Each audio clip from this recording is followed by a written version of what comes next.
Volve ao teu templo interno abandonado,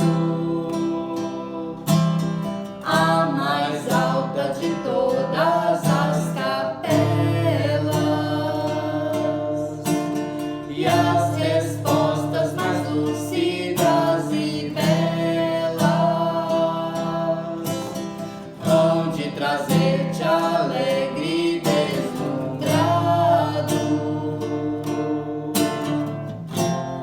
Ouve o teu coração em cada prece, Deus responde-te mesmo e te esclarece com a força eterna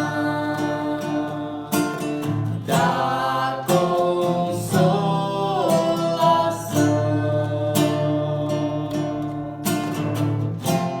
Compreenderás a dor que te dominas sob a linguagem pura e peregrina da voz de Deus em luz de redenção, da voz de Deus em luz de redenção.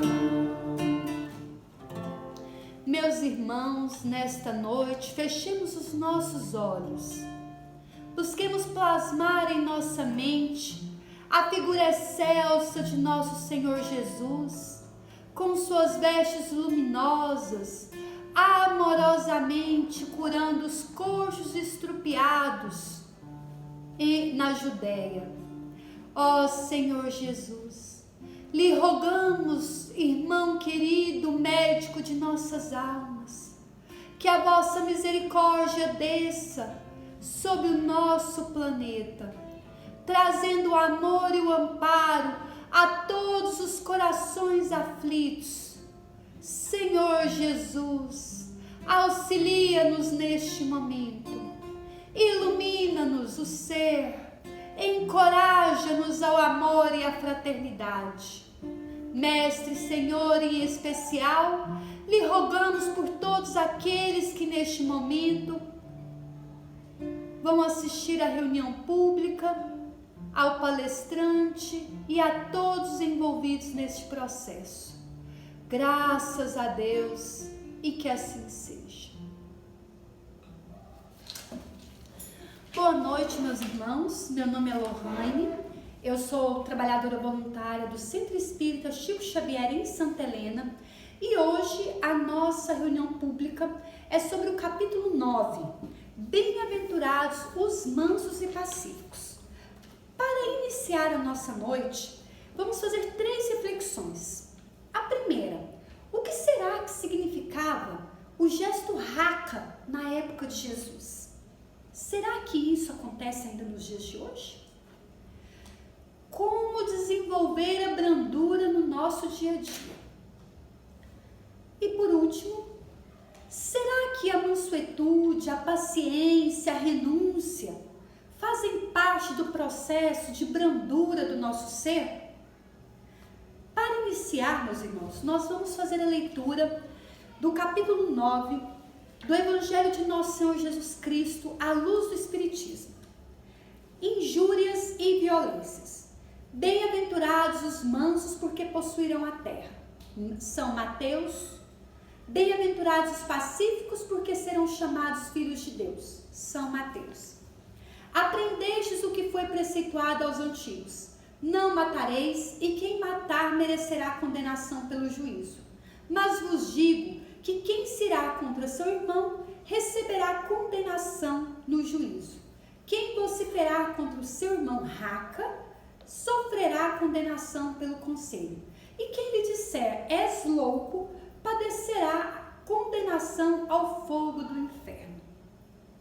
Por essas máximas, meus irmãos, Jesus torna lei a mansuetude, os gestos de amor, de caridade, de fraternidade para com o próximo, e condena todo gesto de violência. À época de Jesus, quando uma pessoa insatisfeito com o outro, estava indignado com a atitude do próximo, era muito comum eles virarem o rosto e cuspirem e gritavam raca. Esse era um gesto extremamente violento e depreciativo. Quando Jesus veio, ele disse, olha, ele condenou os gestos de violência. E foi ainda mais, quem comete esse tipo de ato é louco. Então, se eu tiver algum gesto violento que deprecie a atitude do próximo, eu sou louca. Meus irmãos, nosso Senhor Jesus, quando ele traz isso para nós, ele exprime que todo ato de violência, ele é contrário à confecção das relações de união e fraternidade. Se eu não quiser construir um lar, principalmente o lar de fraternidade e união, é necessário que eu tenha atitudes grosseiras, atitudes violentas para com meus irmãos. E isso se mostra nas pequeninas coisas, nas pequeninas ações. Quando nós paramos para refletir sobre esse tipo de comportamento, bom, a partir de hoje eu não quero mais ter atos violentos dentro do meu lar, dentro do meu ambiente de trabalho, dentro do ambiente escolar, no meu dia a dia, eu quero propagar a mansuetude e a brandura. Então, meus irmãos, eu vou precisar renunciar. Muitas vezes, ou na maioria das vezes, os nossos comportamentos, eles levam a um resultado que muitas vezes se torna repetitivo. Mas esses comportamentos inadequados e violentos, eles são disparados por um gatilho. E talvez seja o momento de refletirmos qual tem sido o gatilho que me faz tomar uma atitude violenta. Jesus não dizia para nós renunciarmos à matéria. Nós somos seres encarnados, que estamos vivendo uma experiência material, mas que temos que ter em nossa mente os bens espirituais.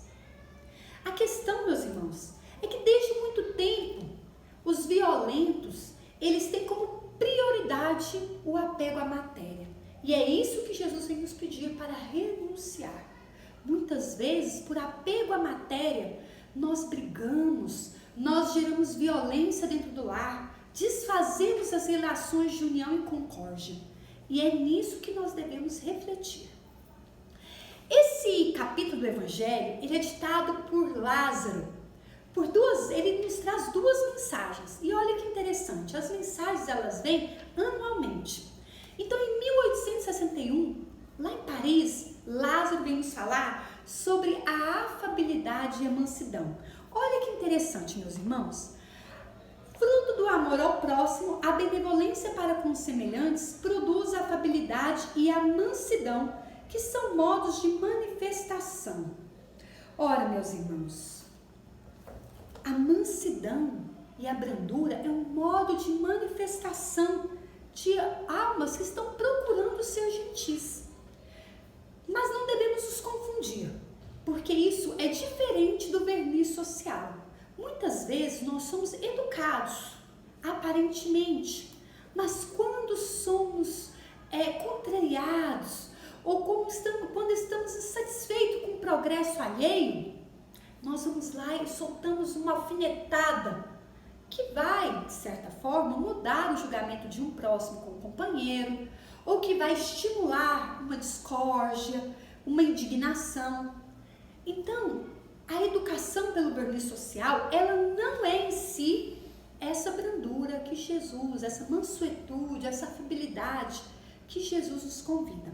Muitas pessoas são muito educadas, mas a menor contrariedade se tornam como serpentes, picam. É assim que Lázaro nos fala. Então é necessário elevar-nos, transcender o terra a terra, buscar olhar de cima para baixo. Segundo Lázaro, é mais fácil do que eu estando aqui curvar minha fronte para baixo. Então é mais fácil, meus irmãos, elevarmos, pensarmos o que realmente é mais importante neste momento. Um ato de violência ou o estabelecimento da união, da concórdia e da fraternidade. Posteriormente, um espírito amigo vem nos falar da paciência. Ah, meus irmãos, a dor. A dor é uma bênção que Deus envia aos seus eleitos. Não vos afligeis quando sofrerdes. Não coloque mais carga sobre si, mais do que você pode estar vivenciando, experienciando. Pelo contrário, bendiga a Deus por estar te experimentando. Eu lhes pergunto, que de outra forma conseguiríamos apresentar que nós já estamos um passo a mais na nossa evolução? Nós vivemos num tempo, meus irmãos, em que a nossa maior virtude é a inteligência intelectual, é a parte intelectual. E a nossa maior dificuldade é a indiferença moral. Quando os espíritos falam atividade, eles se referem a isso porque quando uma genialidade se desponta e vê algo à frente, como a descoberta de uma vacina, algo que depois as pessoas vão enxergar, isso é muito notório. Mas nós estamos vivendo a época da atividade coletiva.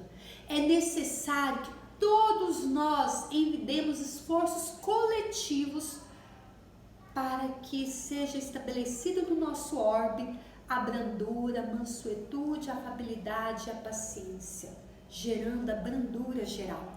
E isso será, meus irmãos, um esforço coletivo de todos nós. Bem, continuando na paciência, a vida ela é composta, segundo esse espírito amigo, de muitas dificuldades. E Deus tem ciência disso, por isso nunca nos desampara. Mas é nisso que temos que reter o nosso pensamento. Devemos pensar da seguinte forma: essa dor chega para mim para me burilar. Meus irmãos, a caridade feita através da doação do pão material, de ir lá picar verdura na casa no centro espírita, embora requeira de nós muita renúncia, a que mais nos exige renúncia é dentro do nosso lar, no meio em que nós vivemos, na casa espírita, no ambiente de trabalho, que é perdoar aqueles que são para nós instrumento de progresso, aqueles que não pensam como nós, aqueles que nos contrariam, aqueles filhos, maridos, pais, colegas de profissão, colegas de escola, professor, que não pensam como nós, que muitas vezes impõem aflições a nós. É sobretudo a eles que nós devemos perdoar. Nisso consiste a paciência. E aí ele diz o seguinte: coragem, meus amigos, Jesus esteve conosco, nos ensinou, ele foi o nosso modelo. E é nisso que nós devemos nos reter em todos os momentos. E no terceiro momento, Lázaro retorna em 1863, ditando uma passagem belíssima que fala sobre a obediência e a resignação. Meus irmãos, a obediência e a resignação são duas forças ativas que nos auxiliam a carregar o fardo pesado da vida. Quando nós deixamos a obediência e a resignação, nós sucumbimos no egoísmo. E é nisso que nós precisamos vigiar, prestar atenção. A obediência, ela é o consentimento da razão, mas a resignação é o consentimento do coração. Meus irmãos, nós devemos ater-nos aos nossos deveres, que embora às vezes nos pareça muito pesados, que nos exigem muito, é sobretudo eles que vão nos auxiliar no nosso progresso moral. E para exemplificar isso, eu vou contar a vocês uma história ditada por Leão Tolstói, do livro Retratos de Nazaré, psicografado pela médium Cirineia Yolanda. Essa história é a história que trata da parte da paciência. Então conta-se que três jovens iam andando num caminho, felizes, alegres. Um dos irmãos olhava o outro musculoso. Ele sempre era para esse irmão um exemplo. E ele admirava aquele irmão. E logo atrás vinha o pai. E esse filho aguardava o momento de conversar com seu irmão. Porque desde pequeno foi estabelecido entre eles uma relação de concórdia, união e confiança. Determinado momento, trecho do caminho, em que eles percorriam para o trabalho, ele conversou com seu irmão. Me encantei por uma jovem na cidade e me apaixonei por ela. Linda, comprava os vestidos e era acompanhada de uma ama. O irmão mais velho olhou para o irmão e de íntimo pensou: puxa, será que o meu irmão não vê que essa relação não vai dar certo? Porque com certeza ela é dona de bens e estava acompanhada de uma ama. Mas amorosamente, usando da brandura e da mansuetude, pensou: deixa que ele vai descobrir isso com o tempo. Apenas ouviu o irmão amorosamente, nada comentou e procurou distrair o irmão para outros assuntos. Eles então prosseguiram, trabalharam, passaram-se alguns dias e o rapaz só lembrava daquela moça, que quando ele estava lá na cidade, junto com seu pai, na venda das coisas que eles levaram para vender na cidade, ele vislumbrou aquela jovem, olhando os vestidos, os tecidos. Ela era bela. Falava com sua serva, Nazira: será que esse vai servir para aquele vestido? Ele então ficou encantado com ela, maravilhado. E com o tempo começou a refletir: será que algum dia conseguirei vê-la novamente? Mas se acalmou, se dedicou ao trabalho. Passaram-se 30 dias e eles de novo foram à cidade. A estrada foi longa e ele ia pensando: será que vou encontrá-la? Quando chegou lá na cidade, ele então procurou uma forma de procurá-la e a encontrou. Havia uma multidão de pessoas, coxos, estrupiados, as pessoas se acotovelavam e ele vislumbrou ela, aquele ser angelical, de longe, sentada numa pedra. Quando ele olhou para ela, viu que ela observava um homem deslumbradamente. De ímpeto, ele sentiu um ciúme íntimo. Quem seria aquele homem que ganhava da querida, eleita do seu coração, toda aquela atenção? Quando ele dirigiu seu rosto àquele homem, ele também se deslumbrou. Todos o chamavam Rabi. E ele dizia que quem xingasse o irmão, quem tivesse a ação raca e cuspisse, era louco. E ele então discorreu sobre as bem-aventuranças. E o jovem também ficou deslumbrado com aquele meigo Rabi. Eles ficaram na cidade por 15 dias. Todos os dias a jovem ia ver aquele Rabi e ele não se desgrudava do Rabi. Havia se tornado um amigo íntimo daquele homem deslumbrante. Tinha um perfume amoroso. Todos ali que se aproximavam se sentiam bem, sentiam paz em seus corações.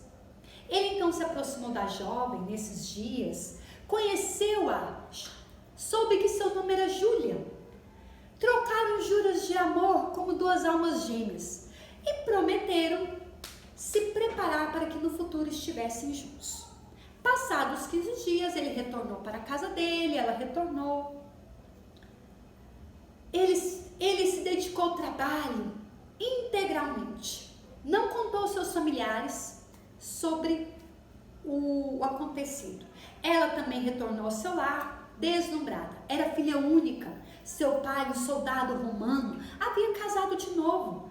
E depois que se casou, logo, a sua madrasta foi deixando a entidade para o lado, porque ela não conseguia ter filhos, não a maltratava, mas também não a tratava tão bem assim como uma filha. Mas o pai permitia a ela visitar as reuniões do Galileu, do Nazareno, e só por isso ela era grata ao seu pai. Posteriormente, voltaram a se encontrar na cidade novamente. Quando se encontraram, ela disse a ele: meu pai me prometeu a um rapaz. Naquele dia o jovem descobriu que eles estavam muito distantes pelas posições sociais que ocupavam. Decidiram em conjunto que iriam se amar distantes, pois que, se eles tentassem viver aquele amor, provavelmente a família deles sucumbiria ao poder do pai dela. Ele faria toda a família sofrer, os irmãos, os pais que já estavam de idade. Ela levaria o opróbrio ao seu pai, e ela jamais poderia fazer isso. Ela era grata a ele, porque embora ele não fosse cristão, ele não a impedia de fazer a caridade através da confecção de roupinhas para os desfavorecidos. Não a impedia de ir atrás do Nazareno. Decidiram então que iriam adiar. Renunciar não é abandonar, não é não viver a experiência. Seria adiar aquela experiência amorosa. Dali em diante, ela se casou, não por amor. O seu esposo era um homem bom, embora não fosse cristão. Ela teve muitos filhos, a todos eles evangelizou à luz do cristianismo. Seu marido nunca a impediu, sempre esteve do lado dela. E ao final da vida se converteu em cristão. Ela então desencarnou velhinha, acompanhada dos filhos, dos netos, que a bendiziam. Eram todos cristãos. O nosso jovem, a partir dali, retornou para sua casa e se dedicou integralmente ao labor. Trabalhou como nunca. Os negócios prosperaram, seus irmãos casaram, seus pais faleceram. Ele se viu só. Projetou então seguir o meio do mestre.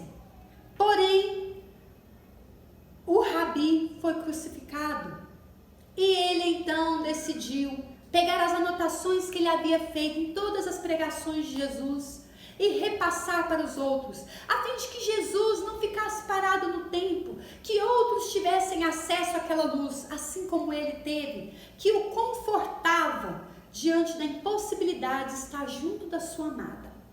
Então, ele levantou uma casinha simples, numa estrada pobre, onde passavam vários transeuntes. Ali eram atendidos os coxos, estrupiados, todos aqueles que precisavam de um pouso, de um cuidado amado. E então esse jovem, ele cuidou daquelas pessoas amorosamente, dia e noite sem cessar, velou pelos enfermos. No final de sua vida, ele observou que naquela casa havia muitos que ali chegaram doentes, se curaram e estavam ali ombreando ele no trabalho do Cristo. Ele então desencarnou tranquilamente. E ao cerrar os olhos da carne, quem foi recebê-lo? A jovem Júlia. Ele olhou para ela, ela ainda era jovem. Quando ele recobrou e olhou para si, ele também era jovem. Ao lado de Júlia, Jesus. Amorosamente, meu filho, fizestes a melhor escolha. O jovem então refletiu que jamais poderia ter sido feliz promovendo a desgraça alheia. A Júlia, posteriormente ao final deste capítulo, ela faz um depoimento lindo. Ela jamais poderia prejudicar o seu pai, desonrar a sua família, desonrar a família do seu amado, impor a eles flagelos para viver um amor egoísta. O amor deles não era egoísta. Era necessário estabelecer as relações de concórdia. Ela que sempre foi esposa fiel, obediente, amorosa, construiu isso ao lado do seu marido, junto aos filhos e aos netos. O jovem construiu isso junto aos enfermos e necessitados de toda sorte e também dentro da sua família. Eles cumpriram o dever que acalma as nossas consciências, que nos deixam tranquilos, firmes e que é para nós o lenitivo, a nossa bússola de estarmos no caminho do progresso, que é a lei estabelecida da nossa geração. Esse deve ser o lema da nossa geração. Meus irmãos, reflitamos como esses personagens desenvolveram a brandura diante de dificuldades tão grandes, de tão grandes renúncias, de fazerem não o que queriam, mas o que deviam fazer enquanto cristãos. Voltemos esse ensinamento para nós.